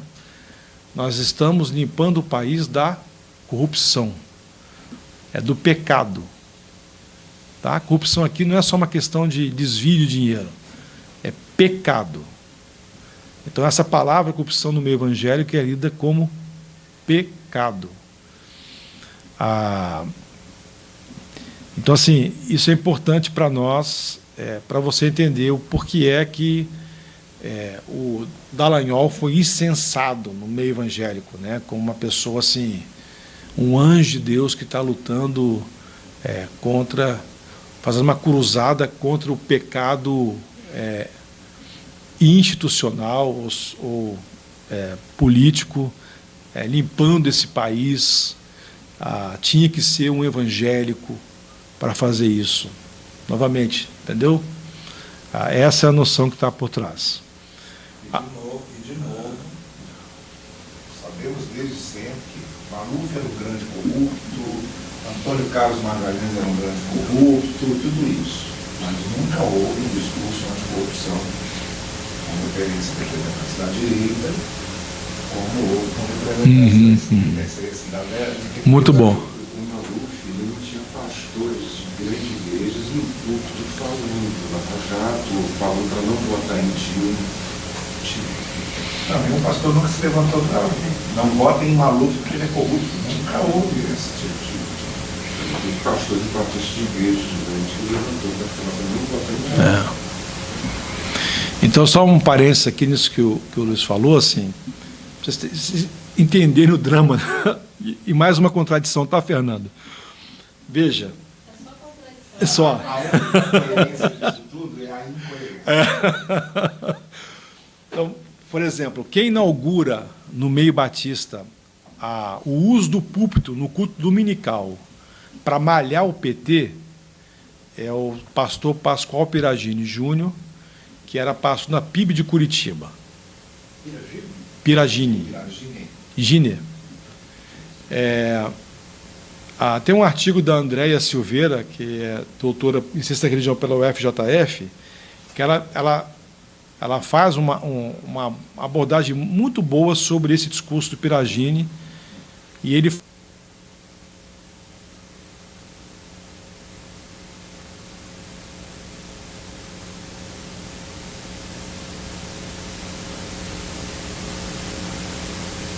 o discurso, né? O artigo da Andréia é posterior, acho que 2014, por aí. E aí o Piragini ele faz um discurso, então, contra a eleição de Dilma, contra o PT do aborto, o PT da morte, o PT comunista e tudo mais. Um pastor amigo meu, petista, me disse que o PT entrou na justiça contra esse discurso e ganhou o direito de resposta no púlpito. Ele me disse assim, eu não tenho confirmação disso, porque eu não consegui confirmar essa história com a Gleisi, né? A última vez que eu tive com ela foi muito rápido. Foi em Nova Iguaçu, num evento lá. E aí, assim, a história que esse meu amigo contou diz que o PT ganhou a ação, logicamente, assim, em conteste, o cara para o YouTube, isso viralizou na época, o discurso dele. O PT ganhou a ação e aí a Gleisi vai com o oficial de justiça na PIB de Curitiba. E esse pastor contou assim, Sérgio, a Gleisi falou assim, foi para o gabinete dele e falou assim, eu tenho o direito, pastor, de usar o seu púlpito no domingo para desmentir o que o senhor fez e falou. Mas eu não vou fazer isso, em respeito à igreja. Mas o senhor vai ter que me ouvir aqui no gabinete. E ela descascou ele. E ele não podia falar nada. Eu queria ser uma mosca para ver essa cena. Porque, embora esse pastor tenha uma candura na hora de falar, ele é um pouco autocrático e tem um grau de misoginia, à lá Abel do Palmeiras, tá? Então, assim, é mais ou menos isso. E aí, ele inaugura esse movimento, esse momento. E a partir daí começa a haver essa inserção de política dentro dos púlpitos batistas, de modo assim, bem descarado mesmo, não, Vaz? Essa foi a grande cartada do PSDB na eleição de 2010, com o José Serra. O José Serra depois fez uma série de declarações contra o aborto, e foi durante um período, parecia ser um fiel da balança da campanha em 2010. Eu não sabia que a origem, mas no mundo evangélico a origem é esse discurso. É esse discurso, tá? É um discurso horroroso, tá? Piragine. É Piragine.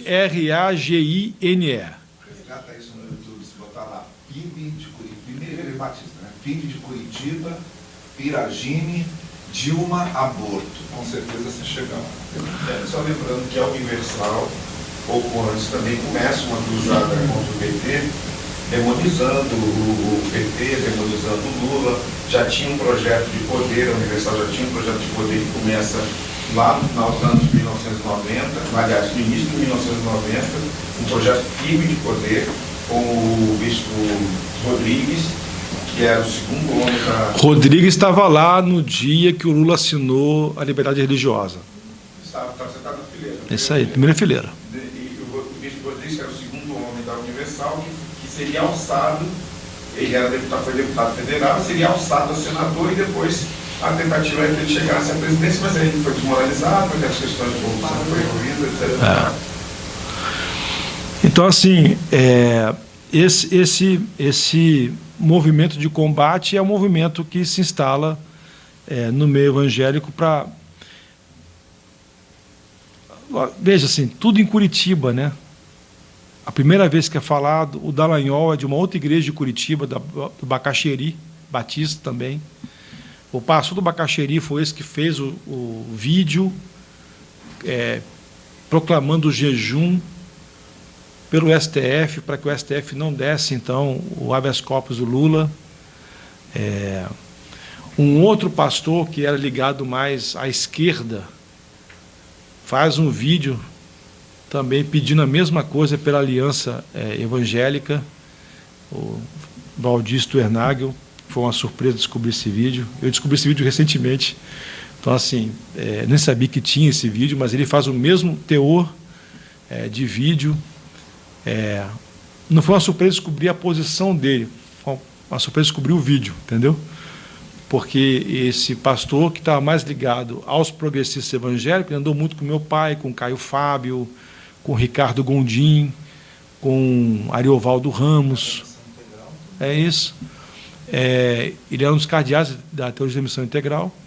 Esse cara, ele assina quando um vice-presidente da Igreja Evangélica de Confissão Luterana do Brasil, um vice-presidente da Igreja Luterana, vai a Curitiba visitar o Lula na prisão, na PF, há um movimento de execrando esse pastor luterano por ter visitado o Lula na prisão, dizendo que não são os luteranos que foram lá. E esse pastor assina um abaixo-assinado. Eu até pergunto, quando eu vejo lá, eu falo assim, teu nome é esse? Você assinou isso aqui mesmo? Ou colocaram teu nome à revelia? E ele nunca me respondeu. Hoje não precisa mais responder. Depois desse vídeo aí, não precisa mais responder. Mas, Sérgio, só para deixar bem claro, que é um movimento realmente interreligioso, Porque se você pega também as últimas posturas do Clodovis Boff, um dos grandes teóricos da teologia, libertação, talvez depois do Leonardo foi um dos que mais escreveu, as posturas do Clodovis é de deixar a gente de boca aberta agora. Como ele rechaça tudo, chega a acusar a Igreja Católica de estar perdendo terreno por causa da teologia da libertação.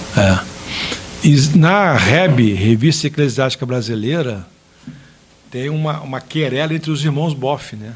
Entre o Leonardo e Clodovis. Uma edição vem o Clodovis batendo no Leonardo, na outra edição vem o Leonardo batendo no Clodovis, na outra edição vem o Clodovis respondendo o Leonardo, e assim, acontece isso durante umas 4 edições da REB. É justamente isso que o Novaes falou. O Leonardo espantado, o que está acontecendo com você? E tal, e assim, debate acadêmico e também fraternal, né? Porque são irmãos de sangue, né? E aí o Clodovis responde, não, tudo começa em Jesus, o Ratzinger está certo. Como você vai falar que o Ratzinger está certo? Isso não tem cabimento e tal. Então, assim, é até bem interessante essa altercação que eles fazem, logicamente, com um debate alto nível, né? Os Boff são os Boffs, né? Mas, assim, foi muito interessante. A Weber, né, fala que a marca de uma vida que agradava a Deus, né, segundo essa ética protestante, era uma vida materialmente próspera e um caráter ilibado. Então, isso está dentro da ideia do puritano, né? O puritano não é um cara que tenha vocação para o entretenimento, em tese, ele tem uma vocação para o trabalho.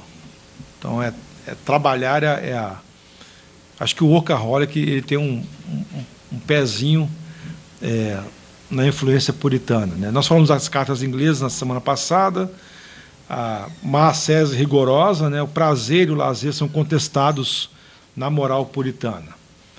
Para Mencken, o puritanismo é o temor alarmante de que alguém em algum lugar possa estar feliz. Então, o puritanismo ele não consegue ver sorrisos, né? Logicamente, tudo isso tem uma contradição, né? Você pega lá o Conto da Aia, é o puritanismo no grau máximo, mas também tem lá a casa de prostituição para os comandantes, né? Que é isso aí, que é conhecida. As pessoas sabem que existe aquilo lá. A mesma coisa acontece no movimento puritano, né? Eu vou passar esse aqui é uma contribuição do professor Longini sobre a Revolução Puritana, que é um tema de estudo dele, né? De como é que se organiza e tudo mais, de quando começa a Guerra Civil, né? Que derruba o rei Charles I. Aí uma sugestão de filme sobre o movimento puritano, né? Essa tomada do reino, Morte ao Rei. Se você quiser ver depois, acho que vai ajudar bastante a compreender.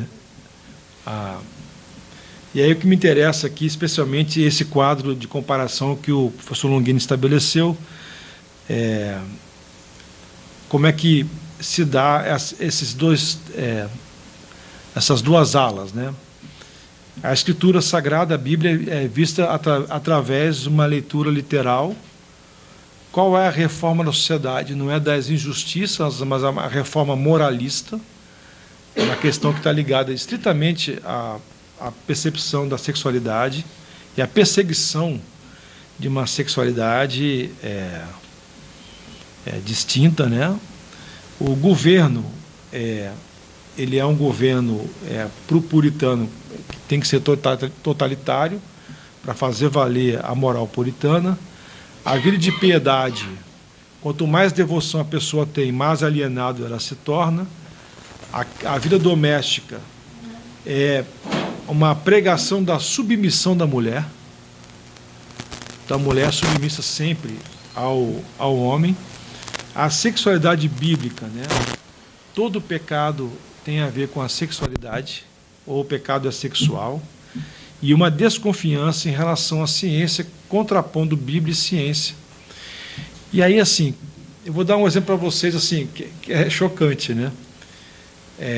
Tem algumas semanas atrás, tem uma pessoa que passou a me seguir a partir de setembro de 2022, E ela é uma advogada lá de Brasília, uma advogada bem situada e tudo mais. Eu não conheço ela pessoalmente. E aí, recentemente, eu fiz uma postagem e ela entrou no direct para conversar comigo e falou assim, não, mas isso aí, pastor, é complicado, hein, que você está falando? Aí eu falei assim, complicado por quê? Não, porque isso aí não está na Bíblia. Aí eu, como assim não está na Bíblia? Ela falou, não, isso aqui. Aí eu fui esticando a conversa, mas peraí. Não, pastor. E ela vota no Lula.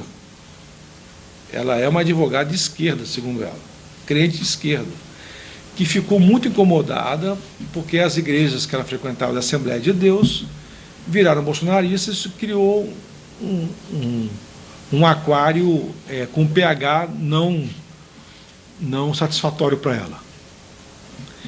E aí ela está com dificuldade de encontrar uma igreja lá em Brasília por conta disso. Bom, ela fala assim para mim, em certo momento da conversa, fala assim, se a ciência falar alguma coisa que a Bíblia diz outra, eu fico com a Bíblia. Aí eu falei, bom, então, só para você entender o que você está me dizendo, querido, acho que você não pensou no que você disse. Mas você está assumindo a postura de uma terraplanista. É basicamente isso. Ela, não, imagina que isso, o senhor está me agredindo. Não estou te agredindo, querido. Eu estou mostrando para você para onde você está caminhando. Se o caminho que está sendo mostrado causa estranheza a você, então é bom você rever, porque a postura não deveria ser essa de uma coisa ou outra. Ainda mais de alguém que tem conhecimento como você, que é uma pessoa estudada e tal. Então, veja, essa visão da Bíblia contra a ciência, ou da ciência contra a Bíblia, ela atinge boa parte das pessoas nas igrejas, que é uma posição que não deveria, em tese, existir. Até o Fosdi, que faz isso no livro dele, a nova aproximação da Bíblia, o uso da Bíblia, o uso moderno da Bíblia, ele vai dizer que a Bíblia tem que estar em diálogo com a ciência. Se a ciência descobre alguma coisa que a Bíblia diz outra, ou, entre aspas, diz outra, isso é um convite para o teólogo reinterpretar a tradição daquele texto ou daquela perspectiva. É isso.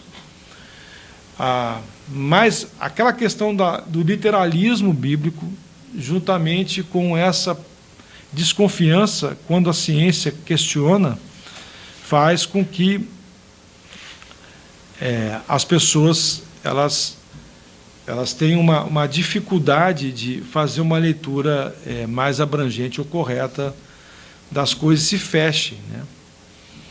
É nessa hora que você tem um pessoal sendo captado pela direita, né, e pela extrema direita, a partir dessa confrontação, né?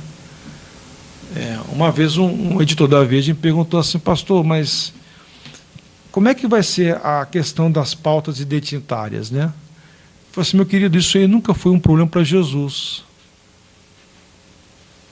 Não há uma menção sobre isso nos evangelhos, sabe por quê? Não é porque não existia, e não é porque Jesus não sabia. Porque se tinha alguém no armário, usando a expressão popular, na época de Jesus sabia quem estava no armário, em tese. Mas nunca foi problema para ele. E nem para os discípulos.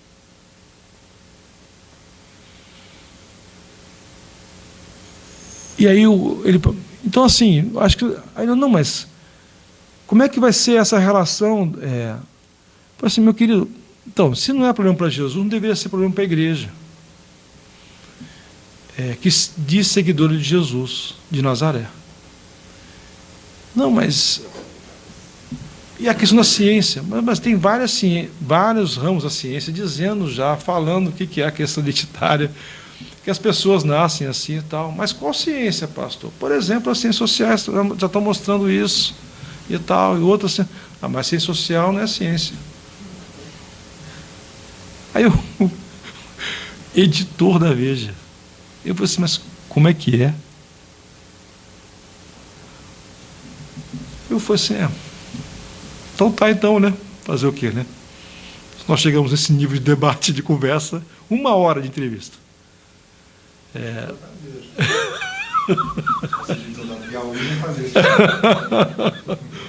Para vocês entenderem, né? E eu acho até o cara assim, é bem conversável, né?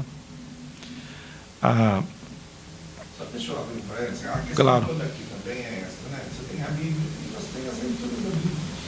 São duas coisas completamente diferentes.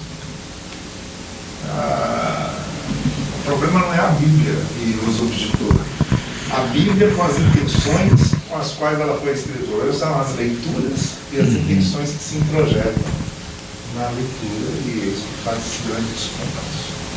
Perguntinho, o que vocês acham daquele próprio Evelyn, da Mackenzie, pregando aí os ensaios inteligentes?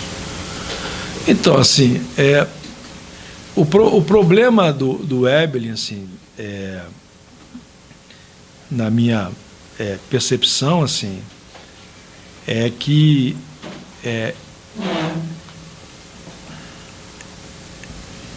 eu acho que ele tem muito de criacionismo, do criacionismo como teoria criacionista nele, né?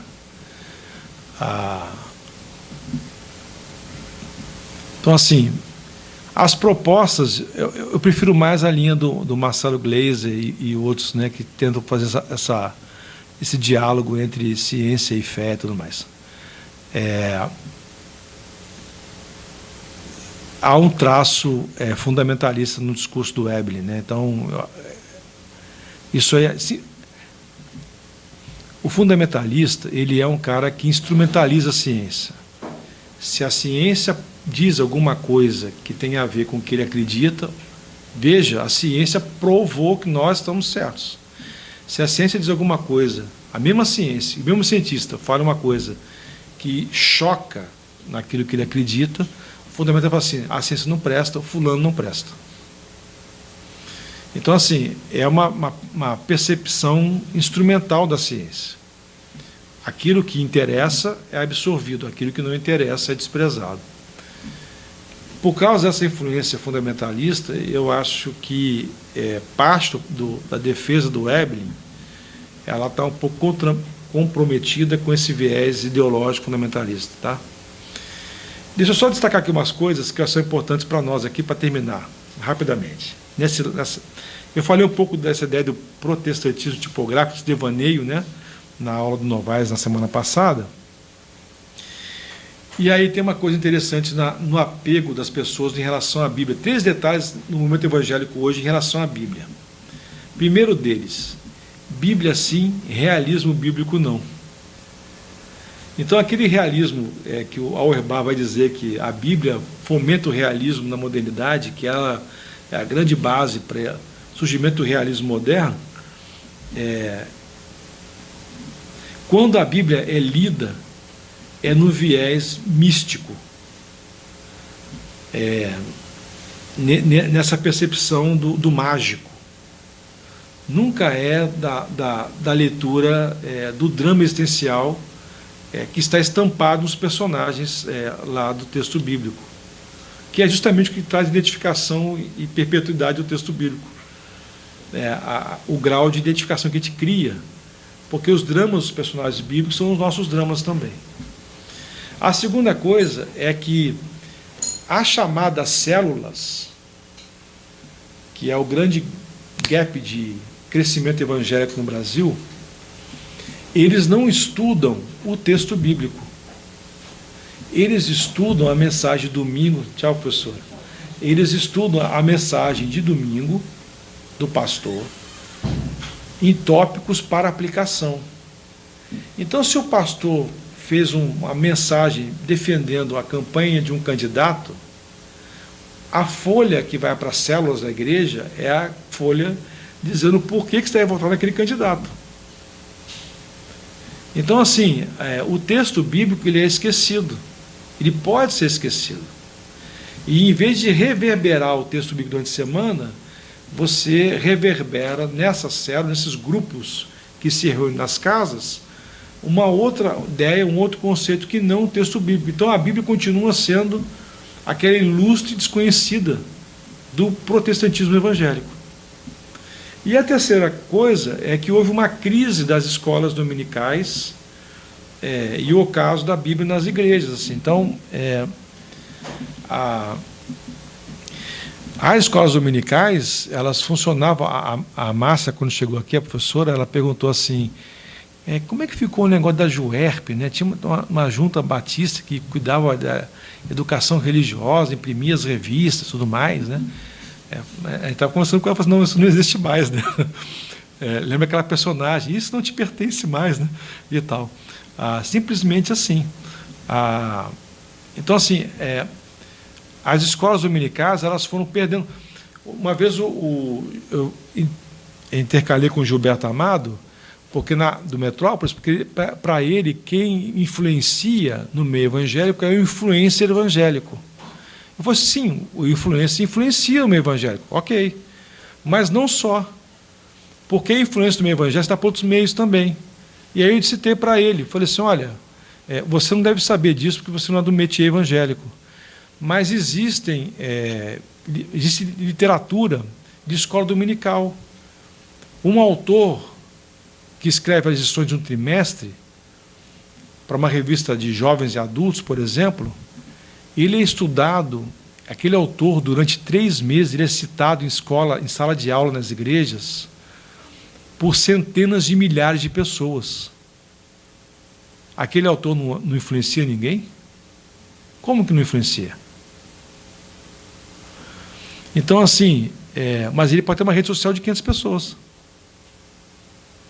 Mas ele é um autor recorrente e estudado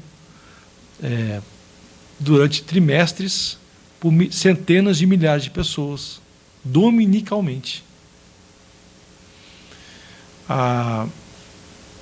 Então, assim, só que está havendo um ocaso das escolas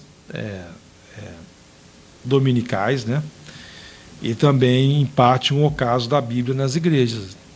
A Bíblia continua sendo, para muitos locais, uma ilustre desconhecida.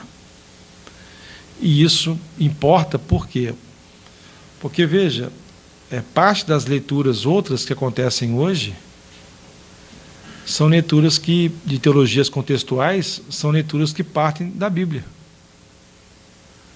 A teologia negra é uma teologia que parte da Bíblia, que lê a saída do Egito, a libertação da escravidão, sobre a ótica da libertação da escravidão do negro também. Então, assim, como é que se esquece esse texto, né? Como é que se esquecem esses textos? Como é que se esconde esses textos?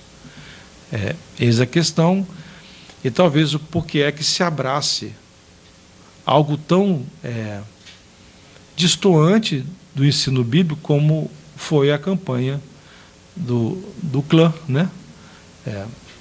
Que não tem lastro bíblico nenhum, a não ser o discurso moralista que casa, né? Com essa herança puritanista do meio evangélico. Tá bom? Vou parar por aqui, tá, gente? Já avançou o horário das 4, e aí amanhã a gente retorna, tá?